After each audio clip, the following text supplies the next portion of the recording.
আসসালামু আলাইকুম। আলহামদুলিল্লাহ, আশা করি সকলে অনেক বেশি ভালো আছেন। আপনারা জেনেছেন এতদিনে যে আমার ছোট্ট একটি ফার্ম রয়েছে, মুরগি এবং কোয়েল পাখি কিছু পালন করতেছি।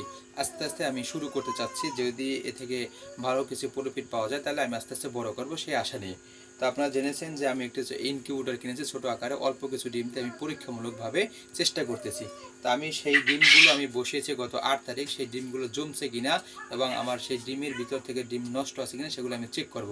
কীভাবে, অনেকেই বলে থাকেন কীভাবে ডিম চেক করে, জানতে পারেন না বা জানেন না, সেগুলো আপনাদেরকে দেখাবো এবং ডিমগুলো কীভাবে লাড়িয়ে দিতে সেই বিষয়টা আপনাদের মাঝে আমি তুলে ধরবো।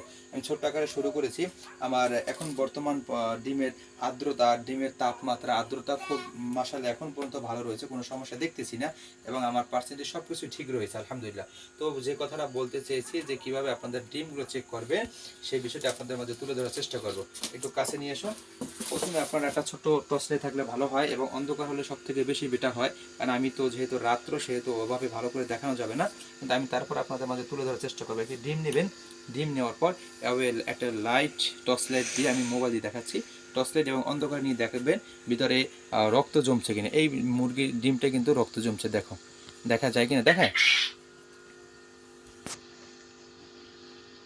দেখতে পেলেছে, দেখা যায় ডিমের ভিতরে রক্ত দেখা যায়, দেখো এটা দেখা যায়। এই দেখাতে নাও যেতে পারে, কিন্তু এভাবে চেক করবেন, এই যে আমার এটা কিন্তু রক্ত হয়েছে আলহামদুলিল্লাহ। এভাবে করে আপনারা প্রত্যেকটা ডিম আপনারা চেক করতে পারেন, তাহলে আশা করি তাহলে যদি যে ডিমটা নষ্ট থাকবে সেই ডিমটা আপনারা সরাই ফেলবেন, আমাদের ধরো সেই ডিমটা সরাই ফেলবেন, আর যেটা ভালো আছে সেটা আপনারা রেখে দেবেন। আমার কোয়েল পাখির ডিম আলহামদুলিল্লাহ প্রত্যেকটা ডিম জমছে। রাত তো অন্ধকার, আলো পড়ছে লাইটে, সেজন্য দেখাচ্ছে না, অন্ধকার নিয়ে দেখালে ভালো দেখায়। তো এভাবে করে আপনাদের ডিমগুলো আপনারা চেক করে দেখবেন যে আসলে ডিমের ভিতরে রক্ত জমছে কিনা। যদি ডিমের ভিতরে রক্ত জমে তাহলে ওই ডিম থেকে বাচ্চা হবে, যেটা রক্ত জমবে না সেটা থেকে বাচ্চা হবে না। তো আর ডিমগুলো কীভাবে লাড়িয়ে দেবেন দেখেন, এটা এভাবে আছে, এভাবে ঘুরে আবার উল্টা দিক করে দেবেন, এভাবে করে ঘুরে দিয়ে থাকবেন। আশা করি আপনাদের যে মূল কাঙ্ক্ষিত যে স্বপ্ন, সেই স্বপ্নে আপনারা পুষতে পারবেন।